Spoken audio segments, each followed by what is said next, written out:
성령님과 우리, 성령님과 우리라는 제목으로 함께 말씀을 나누겠습니다. 하나님과 우리를 표현하는 데 있어서 이 관계에 대한 좋은 표현이 없을까? 생각해 보면 가장 좋은 단어가 결혼이라는 것에 마음을 갖게 됩니다. 여러분, 결혼입니다. 결혼은 서로 사랑해서 언약하는 관계죠.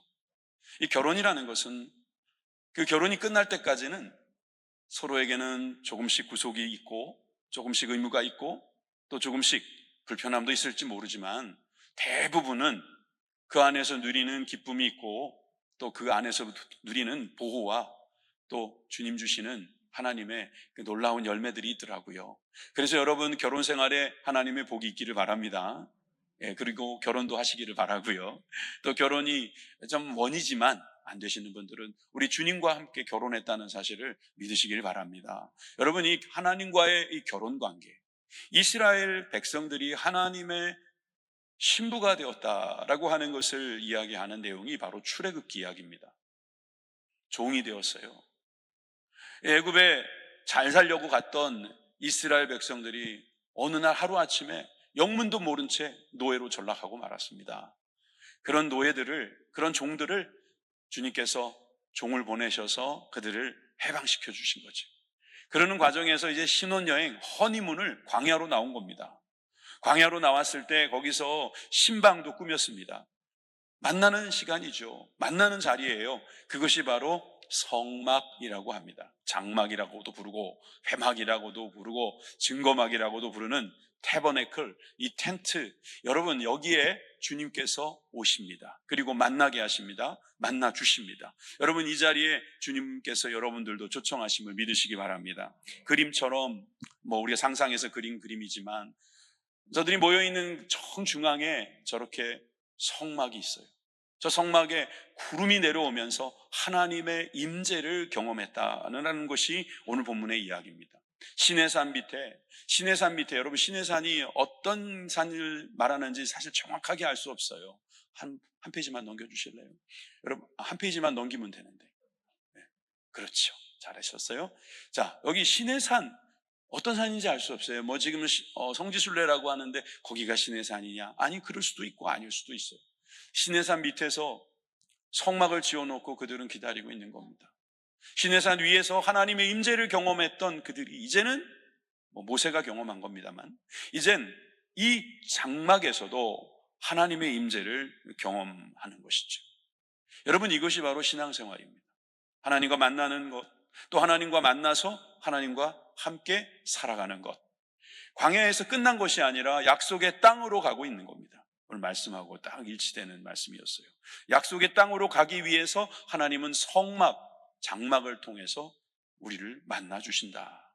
그것이 바로 교회요, 그것이 바로 예수 그리스도요, 그것이 바로 성령님이 우리와 함께 하시는 놀라운 축복임을 믿으시기 바랍니다. 저는 그래서 오늘 성령님과 우리라는 제목으로 성막을 통하여 우리 가운데 오시는 하나님, 그 하나님께서 성령님을 통하여 지금 우리에게도 오신다는 사실을 여러분들에게 알려드리면서 첫 번째, 하나님께서 우리에게 임하신다라는 첫 번째 내용을 말씀드립니다. 여러분, 하나님께서 우리에게 오십니다. 임하십니다. 우리와 함께 계십니다. 오늘 본문 34절을 여러분들이 한 목소리로 읽어주시면 감사하겠습니다. 시작. 구름이 회막에 덮이고 여호와의 영광이 성막에 충만하매. 여기서 구름, 여호와의 영광, 이것이 덮였다, 충만했다 그랬는데 어디에 충만했어요? 성막, 회막과 성막입니다. 여러분, 성막이 하나 있고 그 옆에 회색으로 된 천막이 회막이 아닙니다. 성막과 회막은 같은 말입니다. 그런데 같은 말인데 이 출애굽기를 기록한 분은 굳이 다른 단어를 사용한 것을 볼 수 있어요. 회막이라는 말은 원어로 보면 오헬 모에드라고 합니다. 오헬이란 말이 장막이에요. 다른 성경에 다른 구절에 보면 장막이라는 표현은 보통 오헬이라는 표현으로 끝나요. 그런데 오헬 모에드, 이건 뭐냐면 미팅 텐트라는 거예요. 모임의 장막, 거기서 만나신다는 거예요. 그리고 성막이란 말은 미슈칸, 샤칸이라는 단어에서 나왔다고 해요. 그런데 이 말은 거주한다, 거처로 쓰는 곳, 이것이 바로 장막이다 이 말이죠. 거주의 목적으로 삼는 미식한. 그런데 여기 하나님이 계시니까 성막이라고 번역을 한 것입니다. 여러분, 이 모임의 장막과 또 거주하는 처소인 하나님께서 거주하시는 이 성막, 여러분 여기에 모세가 옵니다. 35절에 보니까 모세가 회막에 들어갈 수 없었다. 이상하지 않습니까? 회막이면 들어가게 해주셔야지 만나는데 들어갈 수 없었대요. 이는 구름이 회막 위에 덮이고 여호와의 영광이 성막에 충만함이었으며, 그 이유가, 못 들어간 이유가, 회막인데 왜 못 들어갑니까? 그 구름이, 그 하나님의 영광이, 여호와의 영광이 성막에 충만하게 임하고 덮여있기 때문에 어떤 마음인가 생각해 보니까 두려운 마음이에요. 경외하는 마음이에요. 그 영광이 가득하니까 사람으로서는 그 신적인 경험 가운데서 도저히 그 안으로 들어갈 수가 없는 거죠. 여러분, 하나님을 처음 만났을 때 하나님이 여기 계시는군요. 여러분, 베델, 즉 엘 베델의 사건이 있으면, 여러분 모세가 누미노제라고 해서 불타는 떨기나무, 거기에서 하나님을 만나는 경험을 하잖아요. 여러분, 욥이 그 환난을 당하고 마지막에 하나님을 만나는 그런 경험을 하잖아요. 여러분, 거기서 사람이 뒤집어지는 겁니다. 거기서 사람이 바뀌는 거예요. 여러분, 만나는 것이 이렇게 중요한 것입니다. 이 만남의 복이 우리 가운데 있음을 믿으시기 바랍니다. 여러분들이 이 말씀을 잘 생각해 보시면 좋겠어요. 오늘 이 말씀이 끝나고 나면, 이 출애굽기가 끝나고 나면 바로 레위기가 이어지거든요. 모세가 안 들어간 게 아니에요. 못 들어가는 거예요. 그 못 들어가는 이유가 뭔가? 그 하나님의 영광 때문이라는 것이 레위기 1장 1절에 나와 있습니다. 레위기 1장 1절 다 같이 읽어봅시다. 시작. 여호와께서 회막에서 모세를 부르시고 그에게 말씀하여 이르시되. 모세는 회막 바깥에서 그 영광을 보고 두려워서 들어갈 수 없었다 그랬는데 하나님 부르시는 거예요. 모세야, 들어와라. 나와 만나자. 여러분, 신앙생활이 뭡니까? 만나는 겁니다. 회막의 사건이에요. 하나님과 만나는 그런 축복이 있어야 되는 거예요. 여러분, 이 기독교가 얼마나 좋냐면은 하나님과 만날 수 있습니다. 하나님을 경험할 수 있습니다. 하나님 계시는군요. 하나님 정말 계셔서 감사합니다. 하나님 정말 놀라운 하나님이시군요. 여러분, 이것을 여러 가지 경험을 통해서 하게 됩니다. 어떤 사람은 번개 치는 가운데서 만나서 자기가 죽지 않은 걸 보고 거기서 회심을 해가지고 여러분 종교 개혁을 일으키기도 하고요. 또 어떤 사람은 남들은 다 죽을 것 같은 그런 배 위에서 다 죽겠다고 그러는데 찬양 부르는 걸 보면서 확 뒤집어지는 사람도 있고요. 물론 잘 믿었어요. 잘 살았어요. 나름 교회도 좀 다녔어요. 그런데 하나님을 만나지 않은 사람과 하나님을 만난 사람은 다르다는 거예요. 하나님 정말 계신다는 것을 아는 사람, 하나님을 경험한 사람, 하나님의 임재 가운데 있는 사람은 완전히 달라집니다.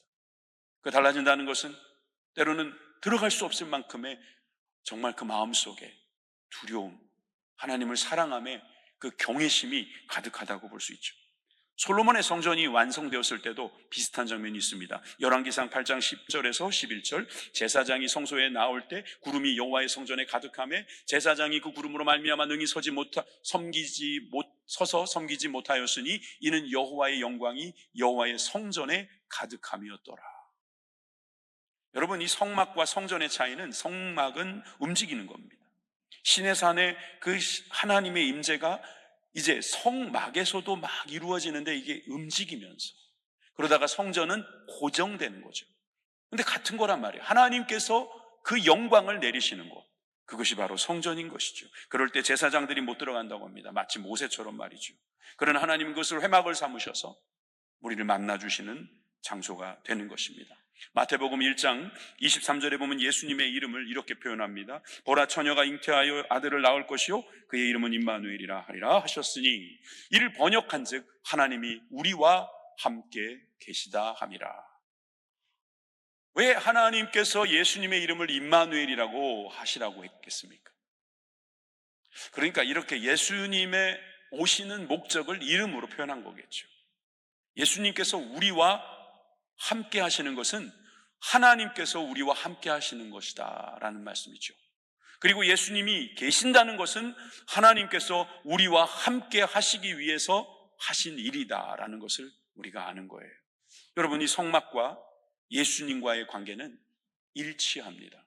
출애굽기의 대부분의 모형은, 그 모형 중에 가장 큰 의미는 바로 예수님이거든요. 안식일도 그래요. 안식일도 예수님을 의미하는 것입니다.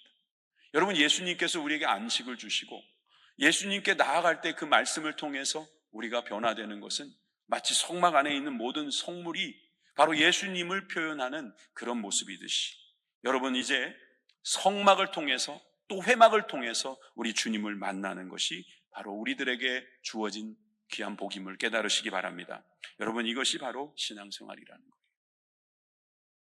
미국에서 공부를 하다가 하버드에서 교수가 되고 예일대에서 교수가 되면 이건 굉장히 큰 일이죠. 대단하다, 그냥 말할 수밖에 없는 그런 사람일 수 있습니다. 그런 분이 계세요.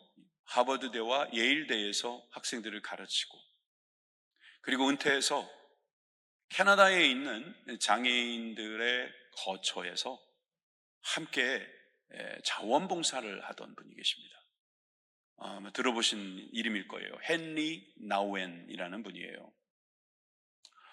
이분은 그동안 학자였기 때문에 어떤 상황을 보면 그냥 연구하고 분석하는 일이 많았을 겁니다. 그래서 거기에 가서도 그 몸에 밴 분석하는 습관으로 왜 이런 일이 있는가 하는 일에 민감했다고 그래요. 그런데 그 지체부자유자, 즉 장애자들이랑 함께 살면서 다른 세계를 경험했대요. 그들은 몸이 불편함에도 불구하고 남의 도움이 없이는 살기 힘든데도 불구하고 자기와는 완전히 다른 태도로 살아가는 모습을 보고 그가 거기서 변화됐다고 말을 합니다. 이렇게 말하는 거예요. 그들은 왜 내게 이런 장애가 왔나? 라는 질문을 하며 사는 것이 아니라 삶을 어떻게 살아야 하는가에 집중하고 있습니다. 저는 자기의 작은 자아에서 벗어나 좀 더 넓은 세계를 보게 되었습니다. 그들 때문에요. 자, 이런 이야기 같아요. 여러분, 우리가 이렇게 살다가 보면 어떤 문제가 생겨서 몸에 어려움이 생기면 왜 이런 문제가 생기나? 당연히 그런 생각을 하잖아요. 왜 나에게 이런 장애가 오나? 나에게 왜 이런 어려움이 오나? 왜 나에게 이런 문제가 생기나? 이럴 수 있잖아요. 그럼 우리는 거기에서 왜? 이러면서 굉장히 괴로워하며 살아간다는 거죠. 그런데 장애인분들을 가만히 보니까 어떻게 살아가야 될지만 고민해도 지금 그들은 어떻게 보면 되게 벅차 보이는 거예요. 왜 나에게 장애가 왔는가에 대한 고민을 하는 친구가 없더라는 거예요. 아마 여러분들 중에는 그들이 장애가 있어서 거기까지 생각을 못하니까 그런 거 아니겠습니까? 아니요. 그분들 중에는 생각할 수 있는 분도 있을 겁니다. 그런데 왜 나에게 장애가 왔나에 그렇게 사치스러운 고민할 수 없다, 이런 뜻 아닌가 싶어요. 여러분, 이 교수 헨리 나우엔이라는 이 학자는 가만히 본 거예요. 우리 인간들은 어떤 일이 터지면 왜 나에게 이런 일이 일어나는가? 왜 어려움이 있는가? 왜 이 세상엔 이런 문제들이 있는가? 왜? 그런데 사람들 중에는 이 귀한 삶을 어떻게 잘 살아낼 것인가에 고민하고 더 많은 시간을 쓰는 사람들이 있다는 것, 이것이 보인 것이 이에게는 큰 깨달음이었다는 겁니다. 저도 처음에는 이해가 안 됐는데 조금씩 생각해 보니까 생각이 달라지더라고요. 여러분, 히브리서 13장 5절의 말씀을 보시면 더 이해가 되실 거예요. 돈을 사랑하지 말고 있는 바를 족한 줄 알라. 그가 친히 말씀하시기를 내가 결코 너희를 버리지 아니하고 너희를 떠나지 아니하리라 하셨느니라. 대부분 앞에 것만 읽지요. 돈을 사랑하지 말고 있는 바를 족한 줄로 알라. 마치 돈에 대한 철학인 양, 돈은 사랑하면 안 돼, 그리고 있는 것을 자족하면서 살아야지, 이렇게 생각하는데 여러분, 여기서 끝내지 마시고 그 뒤에 있는 진정한 의미를 깨달으십시오. 그가 친히 말씀하시기를 내가 결코 너희를 버리지 아니하고 너희를 떠나지 아니하리라. 아멘이십니까? 여러분, 우리가 돈을 사랑하는 것처럼 하나님을 사랑하면 하나님께서는 우리를 버리지 아니하시는 거예요. 우리가 돈 때문에 돈을 모으느라고, 돈을 쓰느라고 얼마나 거기에 우리의 마음이 가 있습니까? 그런데 우리 하나님께서 나와 함께 하신다는 것을 더 생각하고 더 누릴 수 있기를 바랍니다. 여러분, 돈 생각하듯이 하나님만 생각하면 여러분 신앙생활 좋을 겁니다. 돈 떨어졌네? 돈이 부족하네? 주님이 내 안에 안 계시네? 주님이 내게 느껴지지 않네? 주님의 말씀으로 내가 살지 못하네? 돈 부족은 그렇게 잘 알면서 주님 부족에 대해서는, 주님의 결핍에 대해서는, 말씀의 부족에 대해서는 생각하지 못한다면 여러분 오늘 이 말씀을 꼭 기억하시기를 바랍니다. 주님께서 여러분들과 함께 하신다는 것, 이것은 돈을 사랑하는 것 그 이상의 것임을 깨닫게 해주십니다. 사도행전 1장 5절에 보면 예수님께서도 약속을 하시는 겁니다. 뭐라고 약속하십니까? 사도행전 1장 5절에 요한은 물로 세례를 베풀었으나 너희는 몇 날이 못 되어서 성령으로 세례를 받으리라. 그래서 성령을 받는 겁니다. 약속하신 성령, 약속의 땅으로 가게 하신 하나님처럼 예수님께서도 성령을 약속하셔서 성령을 받게 하시는 거예요. 성령의 세례라는 것은 성령님과 연합한다는 뜻이에요. 새 가족들은 이제 며칠 후면 침례식을 하게 될 텐데, 여러분, 이 침례식은 우리의 육체가 주님으로 인하여 변화될 것을 바라면서, 부활하신 주님을 바라보면서 그리스도와 연합하는 예식이라면, 여러분, 성령의 세례는 성령님께서 내 안에 오셔서 성령으로 인하여 내 삶이 뒤집어지는 거예요. 여러분, 그래서 여러분 성령 세례를 받으셔야 돼요. 성령 세례를 받지 않고 교회 다니는 사람들 많습니다. 그러니까 성령님이 내 안에 계시지 않고 그냥 성령님이 그냥 존재한다는 것 정도만 인정하는 상태. 성령님과 연합한다는 것은 성령님으로 인하여서 그 삶이 달라지는 거죠. 성령의 임재가 있다는 거예요. 그래서 고린도전서 6장 19절에서 20절에 이런 표현이 있습니다. 너희 몸은 너희가 하나님으로부터 받은 바 너희 가운데 계신 성령님의 전인 줄 알지 못하느냐. 많이 들어본 이야기입니다. 우리는 성령님이 거하는 집이다, 전이다. 여러분, 성전, 거룩한 전이다, 이 말은 성령님이 거하시는 전이다라는 말하고 같은 말이겠죠. 우리의 몸은 하나님으로부터 받았습니다. 그런데 그 받은 몸에 주님께서 오셨습니다. 당연한 거죠. 너희는 너희 자신이 아니라 값으로 산 것이, 자신의 것이 아니라 값으로 산 것이다. 이 값은 예수님의 피값으로, 예수님의 몸값으로 사신 것이다, 이 말이죠. 그런즉 너희 몸으로 하나님께 영광을 돌리라. 이제 하나님의 것이 된, 하나님의 몸이 된 여러분들이 하나님과 연합한 모습으로 살아가는 것, 이것이 바로 주님께 영광이 된다는 것입니다. 로마서 12장 1절에서 2절 말씀도 보십시오. 그러므로 형제들아, 내가 하나님의 모든 자비하심으로 너희를 권하노니 너희 몸을 하나님이 기뻐하시는 거룩한 산제물로 드리라. 이는 너희가 드릴 영적 예배니라. 너희는 이 세대를 본받지 말고 오직 마음을 새롭게 함으로 변화를 받아 하나님의 선하시고 기뻐하시고 온전하신 뜻이 무엇인지 분별하도록 하라. 여러분, 우리 몸을 뭐로 드리라고요? 산제물로 드리라는 거예요. 성전에서 제물을 드리듯이 우리의 몸을 주님께 드리라는 겁니다. 이것이 영적 예배지요. 여러분, 우리의 마음도 새로워질 수 있다는 거예요. 어떻게 해요? 변화를 받으면 돼요. 어떤 변화요? 하나님의 선하시고 기뻐하시고 온전하신 뜻이 무엇인지 분별하는 거예요. 여러분, 우리가 하나님의 뜻을 안다, 하나님께 뭔가 드린다, 또 하나님 우리에게 주시는 게 있잖아요. 받는다. 여러분, 이건 뭘 의미할까요? 관계를 이야기하는 거 아닐까요? 하나님이 임재하셨다는 것은 하나님과 내가 관계 있는 삶을 산다는 것입니다. 하나님과 밀접한 관계를 유지하는 거예요. 하나님과 친밀해지는 것이죠. 하나님께서 내 안에 계시고 내가 하나님 안에 있다는 것을 믿는 것입니다.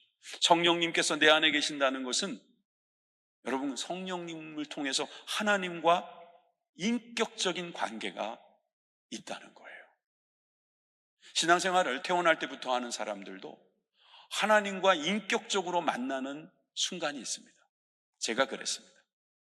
제가 하루도 안 빼놓고 교회를 다니고 연초만 되면 기도원에 들어가서 3일 동안, 물론 부모님 때문에 그랬지만 억지로 금식도 해보고, 또 무슨 일이 있으면은 기도원에 쫓아가서 같이 기도하고, 물론 부모님 따라, 또 교회에 무슨 예배 있다 그러면 가서 특별히 여름만 되면은 막 방언하면서 성령 세례도 받아보고, 그런데 내 삶이 변화되지 않는 경우도 보았어요. 그럼 저는 헛갈리는 거예요. 왜 성령이 임하셨는데 왜 습관을 바꾸지 못하나? 그런데 어느 날 주님과 인격적으로 만난다는 말이 무엇인지 알게 됐어요. 그리고 나니까 그 다음부터 나는 욕이 싫어졌어요. 그 다음부터는 제 입이 바뀌니까 제가 생각하는 것도 바뀌는 거예요. 예전에는 내가 배우는 학문을 통해서 믿음이 흔들리더라고요. 그런데 이제는 도리어 그것이 더욱더 확고해지는 겁니다. 이성이라는 것이 들어오면서, 그래, 이성적으로도 생각해 보면 하나님이 계셔야 되는 거예요. 논리적으로 봐도 하나님이 계셔야 되는 거예요. 여러분, 하나님이 그렇게 만들어 주시더라는 거예요. 여러분, 우리가 하나님과 인격적으로 만나는 게 얼마나 중요한지를 알 수 있는 대목입니다. 여러분들이 여러분들의 몸을 하나님께 드릴 수 있다는 것, 여러분들 안에 주님이 오셔서 여러분들의 생각을 바꾸어 주시는 것, 그것이 바로 주님께서 우리 가운데 임하셨다는 뜻입니다. 저를 광신자로 하나님 만들어 주셨을까요? 저는 그렇지 않습니다. 제가 여러분들에게 하나님을 계신다는 증명을 얼마든지 할 수 있습니다. 아마 여러분들이 이럴 겁니다. 하나님을 내 눈앞에 보여주세요, 이렇게 말하는 것을 생각할 거예요. 그런데 여러분, 하나님을 여러분들 앞에 보여드리고 싶어도 하나님께서 안 하시겠다면 할 수 없는 거 아닙니까? 여러분들의 논리에 무슨 문제가 있냐면 하나님도 자유로우시다는 거예요. 여러분들이 지금 보고 싶다, 만지고 싶다, 느끼고 싶다, 그런 것이 여러분들이 아무리 간절한 바람이라도 하나님은 자유하심으로 나타나실 수도 있고 보여주실 수도 있고 만지게 하실 수도 있는 분인데, 하나님께서 그렇게 안 하시면 소용이 없는 겁니다. 그런데 여러분, 오늘 성경에 보니까 하나님께서 임재하셔서 모세 앞에 구름으로 나타나시고 그 구름을 통해서 하나님의 영광을 봤다 그러고, 여러분, 그 영광을 통해서 하나님의 그 임재 가운데서 주님과 회막 만나는 사건이 있었다. 이것이 바로 우리들의 축복인 줄 믿습니다. 두 번째, 성령님과 우리를 생각할 때 하나님께서 우리를 다스린다라고 하는 것을 성막을 통해서 알 수 있어요. 여러분, 성막을 통해서 우리는 하나님의 다스리심, 인도하심, 보호하심, 역사하심을 알 수 있어요. 성막이라는 것은 여러분, 하나님께서 지으라고 하신 겁니다. 우리가 이 정도면 되겠다 하고 우리의 방식으로 지은 게 아니에요. 제가 절에 가보니까 이렇게 생긴 절도 있고 저렇게 생긴 절도 있더라고요. 제가 외국에 나가보니까 이렇게 생긴 소위 모스크도 있고 저렇게 생긴 모스크도 있더라고요. 그거 누가 만들었어요? 사람이 만들었어요. 누구 생각으로 만들었어요? 사람 생각으로 만들었어요. 이 나라에는 이런 게 좋겠다, 우리 이 지방에는 이 정도 각도가 좋겠다, 그러면서 사람들이 만들었어요. 그런데 성막은 누가 만들었어요? 모세가 만들었지만 하나님께서 설계하시고 하나님께서 지시하신 거예요. 모세 지경으로 만들었어요. 하나님께서 발주하신 거예요. 하나님께서 이렇게 지으라고 말씀하신 거예요. 그래서 그 지은 날이 있는 거죠. 그리고 그 지은 날에 하나님께서 완공했다 딱 하시는 그런 날도 있었던 거예요. 자, 오늘 보시면 오늘 본문에 구름이 성막 위에 떠오를 때에 이스라엘에 이런 변화가 있었다고 합니다. 36절 37절입니다. 구름이 성막 위에 떠오를 때에는 이스라엘 자손이 그 모든 행진하는 길에 앞으로 나아갔고, 구름이 떠오르지 않을 때에는 떠오르는 날까지 나아가지 아니하였으며, 회막이라고도 부르고 성막이라고도 부르는 이 장막에서 갑자기 구름이 임하는 놀라운 하나님의 역사가 있을 때 그들이 움직이기 시작했다. 이것이 바로 이제 이 성막을 통해서 하는 일이었는데, 아까는 처음 임했던 것을 이야기해요. 처음에 어떤 날 어떻게 임했는가에 대한 거에 이 본문에서는 며칠에 임하였는지 안 나와요. 그런데 민수기를 보니까, 자, 민수기 10장 11절을 보세요. 여기에 보니까 둘째 해 둘째 달 20날에 구름이 증거의 장막에 떠올랐다 그랬어요. 그 장막이 완공이 되었지만 구름이 내려온 것은 전날이라는 거예요. 그러면 언제 완공이 됐을까요? 완성이 됐을까요? 여러분, 출애굽기 40장 17절에 보면 이렇게 쓰여 있습니다. 둘째 해 첫째 달 곧 그 달 초하루에 성막을 세우니라. 성막을 세우고 그 성막에 구름이 내려온 것은 날짜 차이가 있다는 거예요. 무슨 말인지 아시겠어요? 11절은요 2월 20일이라는 말이고요, 쉽게 말해서 17절은요 출애굽기 40장 17절은 1월 1일이라는 말이에요. 그럼 1월 1일에서부터 2월 20일까지 며칠 차이가 납니까? 며칠 차이가 나죠? 금방 나올 텐데 30일 플러스 20일 50일이죠. 50일 하면 생각나는 거 없으세요? 오순절. 성령이 임하신 50일. 예수님이 죽으시고 성령님이 오신 날 그 차이는 50일. 여러분 50일 동안 성막을 지어놨는데 아무 일이 없는 거예요. 여러분 이럴 때 어떤 일이 벌어질까요? 사람들은 의심하기 시작합니다.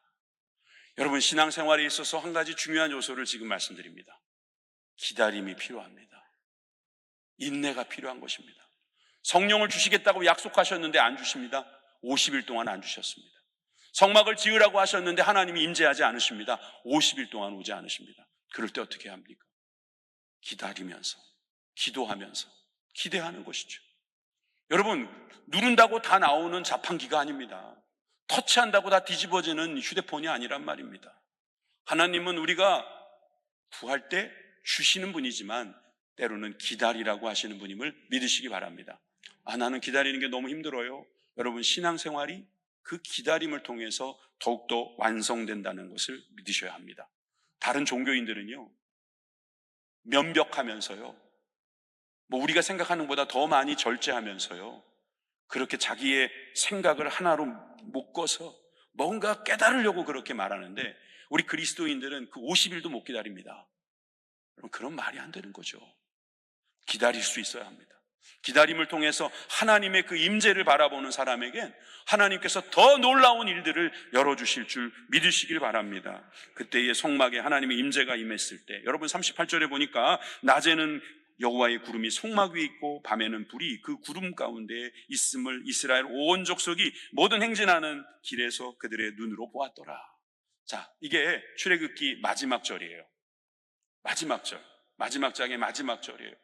근데 이 표현은 무슨 표현이냐면 이제 모세와 그 이스라엘 백성들이 이 성막 가운데 임재하는 하나님의 그 영광을 보면서 앞으로 전진했다. 그런데 뭘 볼 수 있냐면 그 모든 행진하는 길에 그들을 눈으로 보았다는 거예요. 자, 저를 한번 보여주세요. 제가 앞에 뭔가 있어서 그거 보고 이렇게 걸어갑니다. 잘 걸을 수 있죠. 그런데 만약에 저 뒤에 있는 거를 보고 가라면 어떻게 가야 되죠? 이렇게 가다가 이렇게 되는 겁니다. 아이고, 고장나면 안 되는데 이렇게 되는 겁니다. 자, 옆에 있는 걸 보고 가겠습니다. 옆에 있는 걸 보고 가다가도 아이쿠 하고 넘어질 수 있죠. 우스꽝스러운 이야기가 아니에요. 앞에 있는 걸 보고 갔다는 거예요. 앞에 인도하심 따라 갔다는 거예요. 그거를 볼 수 있었다는 것은 남이 가는 걸 구경하는 게 아니라 지금 자신들이 움직이는 자리에서 하나님이 움직이는 걸 보았다는 것입니다. 여기에서 우리는 힌트를 얻어야 합니다. 하나님은 우리보다 앞서가십니다. 성령님을 앞세우고 살아야 합니다. 다시 말해서 나는 성령님보다 앞서지 않겠습니다. 이렇게 살 수 있어야 한다는 것입니다. 1시가 되면 오늘 1시가 되면 구역장들이 모여서 또 이런 좋은 날을 또 우리가 함께 할 텐데, 여러분 사역자들은요, 하나님보다 앞서면 안 됩니다. 하나님을 앞세워서 하나님의 인도하심을 따라갈 수 있어야 돼요. 그러면 어떻게 해야 됩니까? 방법은 간단합니다. 기도하시면 됩니다. 하나님, 이거 어떻게 하면 좋겠어요? 하나님 가르쳐 주세요. 그럼 이렇게 해라 저렇게 해라 말씀 안 하시겠죠? 귀로 안 들립니다. 그래도 기도했다면 여러분 마음에 놀라운 응답의 사인이 있다는 것을 여러분 믿으십시오.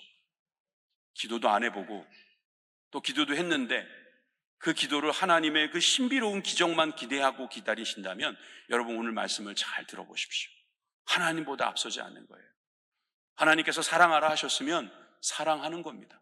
사랑도 좋지만 인간적으로 그러면 안 되는 것입니다. 그러면서 혈기를 부리지 마시라는 거예요. 기다리라고 하셨지만 이건 너무하지 않습니까? 난 50일 정도 기다릴 수 있어요. 이 500일은 너무하지 않습니까? 이렇게 말하지 말라는 거예요. 하나님을 기다리고 하나님을 기대하고 하나님께 기도하면서 나아가는 사람들에게는 하나님께서 책임져 주시는 복이 있다는 것을 믿으시기를 바랍니다. 결코 떠나지 않겠다. 여러분, 그래서 출애굽기를 보면 13장에도 나와 있지만 21절, 22절에 여호와께서 그들의 앞서 가시며 그들의 앞에서 가시는 거예요. 낮에는 구름 기둥으로 그들에게를 인도하시고 밤에는 불 기둥으로 그들에게 비추사 낮이나 밤이나 진행하게 하시니 낮에는 구름 기둥, 밤에는 불 기둥이 백성 앞에서 떠나지 아니하니라. 왜 자꾸 앞에서? 라고 할까? 갈라디아서 5장 18절에 너희가 만일 성령의 인도하시는 바 되면 율법 아래 있지 아니하리라 그랬습니다. 성령의 인도함을 받는 사람은 율법 아래 있지 않고 어디에 있겠습니까? 은혜 아래 있는 겁니다. 갈라디아서 5장 14절에서 16절에 보니까 온 율법은 내 이웃 사랑하기를 내 자신과 같이 하라 하신 말씀에서 이루어졌다. 여러분, 율법의 초점은 사랑인데 이웃을 내 몸처럼 사랑하는 게 율법이에요. 이 율법은 서로 살 수 있는 아주 아름다운 법이었어요. 그런데 이것을 지키지 않는 사람은 서로 물고 먹으면서 피차 멸망받을까 조심해야 될 것입니다. 그런데 이거 조심만 가지고 안 되니까 내가 이르노니 너희는 성령을 따라 행하라 그리하면 육체의 욕심을 이루지 아니하리라. 여러분, 육체의 욕심 때문에 피차 멸망하는 거거든요. 육체의 욕심 때문에 그 율법을 우리가 못 지키는 거거든요. 어떻게 하면 지킬 수 있습니까? 성령을 따라 행하면 된다는 거예요. 나는 율법을 지켰습니다. 떳떳하게 고개 쳐들고 다니는 것이 사실 그게 지켰다는 것이 아니라는 거죠. 어찌 보면 성령님께서 하셨습니다. 나도 열심히 했지만 솔직히 하나님께서 해주셨습니다. 그런 사람들이 고개를 숙이고 승리하는 사람이 아니겠냐는 거예요. 고든 맥도날드라고 하는 목사님이 계세요. 아주 참 유명한 분이에요. IBF 총재도 하셨고 내면 세계 질서와 영적 성장인가 아주 유명한 책도 쓰시고, 그런데 이분이 젊었을 때 사역의 초기에 청소년들 사역을 하셨다 그래요. 그러니까 청소년들이 모여있는 교회에 이제 부임하게 된 거죠. 근데 그 부임한 자리에서 예배가 끝난 다음에 한 종이를 주게 됐어요. 근데 그때 무슨 일이 있었냐면 아이들이 그 맥도날드 목사님, 맥도날드 직원이 아니고요, 맥이라는 이제 목사님이라고 합시다. 이 맥 목사님이 오고 나서 맥 전도사님이라고 해야 되겠죠. 맥 전도사님이 오신 다음에 아이들이 하나둘 안 나오기 시작했거든요. 그런데 이 종이를 보고 더 충격을 받은 겁니다. 이 종이에 이런 글이 쓰여져 있다는 거예요. 맥 전도사님이 몇 주만 더 이 교회에 나와서 버티신다면 우린 다 산산조각이 나고 말 거야. 이런 글이 쓰여져 있는 종이를 서로 주고받으면서 킥킥댔던 거죠. 여러분 남의 일이라고 그렇게 우습게 보지 마세요. 전도사가 부임해 왔는데 아이들은 떠나가죠. 아이들이 이런 아주 충격적인 글을 써놓죠. 그러면 여러분, 이 사람은 그 앞에서 너무너무 작아지고 왜소해진다는 것을 느꼈을 겁니다. 그리고 그는 책에서 기록합니다. 나는 그때 겸비되었습니다. 나는 그때 더 작아지는 저를 보면서 하나님을 바라보았다는 거예요. 나는 항상 환영받기를 바랬고 나도 사람들에게 인정받기를 바랬는데 이 사건을 통해서 저는 더 스스로를 낮출 수 있는 생각을 하게 되었다는 거예요. 그래도 솔직히 금방 변하지 않았다고 그래요. 그분 책에 보니까 사람들하고 만나서 악수를 하면은 그 악수하는 가운데서 그런 느낌이 온답니다. 얼굴로는 웃고 있는데 속으로는 그걸 설교라고 하십니까? 아이고 애송이 같으신 분이네 라고 말하는 것 같더라는 거예요. 그래도 그는 계속해서 낮은 포복으로 하나님 앞에 나아갔다는 거예요. 더 스스로를 겸비해서 하나님 앞에 나아가서 그 회막문에서 여호와의 영광을 기대하면서 그 여호와의 영광 중에 임하는 하나님의 말씀을 기대하면서 계속 그 말씀을 사모했더니 하나님께서 자신을 변화시켜 주시는 것을 보게 되었다. 해피엔딩입니다. 여러분, 저는 우리들이 이런 비슷한 일을 하지 않을까 싶어요. 우리가 신앙생활 하면서 때로는 넘어지고 쓰러지고 잘 되지 않을 때 이건 내가 잘못한 것도 아닌데 왜 이렇지? 아유, 그건 신앙생활이라고 하는 겁니까? 라고 누군가가 말한다면 여러분 그럴 때 하나님 앞에 낮은 포복으로 엎드리세요. 그리고 회막, 주님께서 만나자고 하시는 그 자리에서 만나십시오. 그리고 그곳에서 하나님과 함께 교제하면서 회복하십시오. 그러면 여러분들은 이제 하나님께서 인도하시는 길로 나아갈 수 있게 되실 겁니다. 여러분, 갈라디아서 2장 20절에 보니까 내가 그리스도와 함께 십자가에 못 박혔나니 그런즉 이제는 내가 사는 것이 아니요 오직 내 안에 그리스도께서 사시는 것이라. 이제 내가 육체 가운데 사는 것은 나를 사랑하사 나를 위하여 자기 자신을 버리신 하나님의 아들을 믿는 믿음 안에서 사는 것이다. 여러분, 내 안에 주님께서 성전 삼으시고 살고 계심을 믿으시길 바랍니다. 여러분, 그렇게 소중한 존재예요. 로마서 8장 26절에 이와 같이 성령도 우리의 연약함을 도우시나니 우리는 마땅히 기도할 바를 알지 못하나 오직 성령이 말할 수 없는 탄식으로 우리를 위하여 친히 간구하시느라. 우리 안에 계시는 성령님께서 친히 간구해 주시는 기도, 이것이 바로 우리를 이끄시는 기도, 우리를 인도하시는 기도인 줄 믿습니다. 이제 말씀의 결론입니다. 우리는 이 시대의 성전입니다.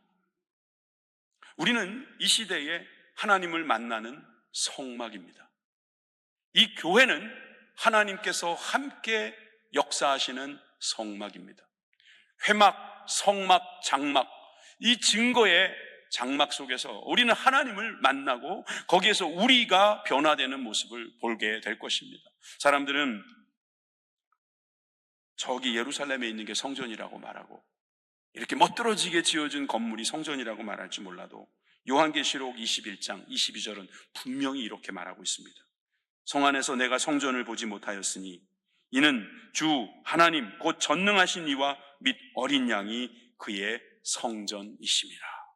예수님이 성전 되셔서 우리 가운데 임하셔서 우리도 성전 되는 그런 놀라운 축복이 있는 것입니다. 그런 사람은 경건의 모양만 가지고 자랑하는 사람이 아닙니다. 디모데후서 3장 5절에 경건의 모양은 있으나 경건의 능력은 부인한 사람, 즉 성령이 거하시는 삶의 능력을 부인한다면 이것은 그냥 돌아서야 될 사람이다.